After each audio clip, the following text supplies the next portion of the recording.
Bonjour et bienvenue dans Specto, le podcast sur le cinéma. Donc je fais cet épisode comme un préambule avant tous les podcasts que je vais faire plus tard. C'est pour moi l'occasion d'aborder quelques points que je trouve importants avant de partir dans les critiques et les analyses que je ferai à l'avenir. Première chose, mes critiques sont personnelles et ne tiennent qu'à moi. Bien sûr que le cinéma et l'art sont subjectifs, donc on ne sera pas toujours d'accord, mais ça fait partie du jeu. Donc ça c'est vis-à-vis des critiques. Et en ce qui concerne les analyses, même si ça portera sur des films plus anciens ou en tout cas des films qui sont sortis il y a déjà quelques années, j'essaierai d'être le plus pertinent possible, même si je crois qu'une analyse absolument pertinente, ça n'existe pas. Car on ne peut pas être absolument certain de toutes les choses que voulait exprimer un artiste dans son film. Le deuxième point que je voulais aborder, c'est un critère subjectif que j'ai vis-à-vis des films que je vais voir. C'est un critère que je trouve important, même si bien sûr plein de facteurs rentrent en compte pour le jugement d'un film, comme le jeu d'acteur, la réa, la musique, etc. Mais pour moi, un critère important pour un film, c'est de se demander si le film qu'on a vu avait comme nécessité d'utiliser le médium du cinéma pour exprimer ce qu'il avait à exprimer. Même si c'est un jugement subjectif, je considère que des films utilisent intelligemment le langage que propose le cinéma, alors que d'autres utilisent peu le langage cinématographique.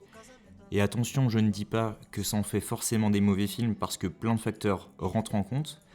Mais, alors je prends un exemple comme ça, un Pulp Fiction par exemple de Quentin Tarantino.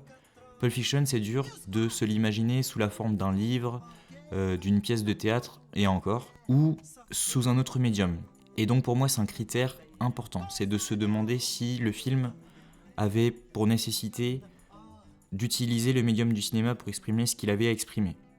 Et par exemple, et c'est pas pour jeter la pierre facilement sur certains films, certaines comédies, et je veux pas stigmatiser les comédies parce que c'est pas le cas de toutes, mais certaines comédies et d'ailleurs d'autres films de plein de genres vont peu utiliser ce que propose en soi le langage cinématographique, et du coup, même s'ils peuvent se rattraper sur plein d'autres points qui sont importants, même s'ils ont plein d'autres qualités, la première chose qui compte pour un film, c'est que ça soit un film dans tout son sens. Je peux considérer que certains films sont plus des vannes et des blagues filmées, mais en soi n'utilisent pas tous les codes, toute la richesse que peut apporter le langage cinématographique à une œuvre. Et enfin, pour clore ce petit préambule, je vais juste parler des différentes émissions que je ferai, les différents podcasts que je ferai. Donc, je vais globalement séparer en deux mes podcasts. Il y aura des podcasts d'actualité, donc soit qui vont couvrir des sujets importants dans le cinéma.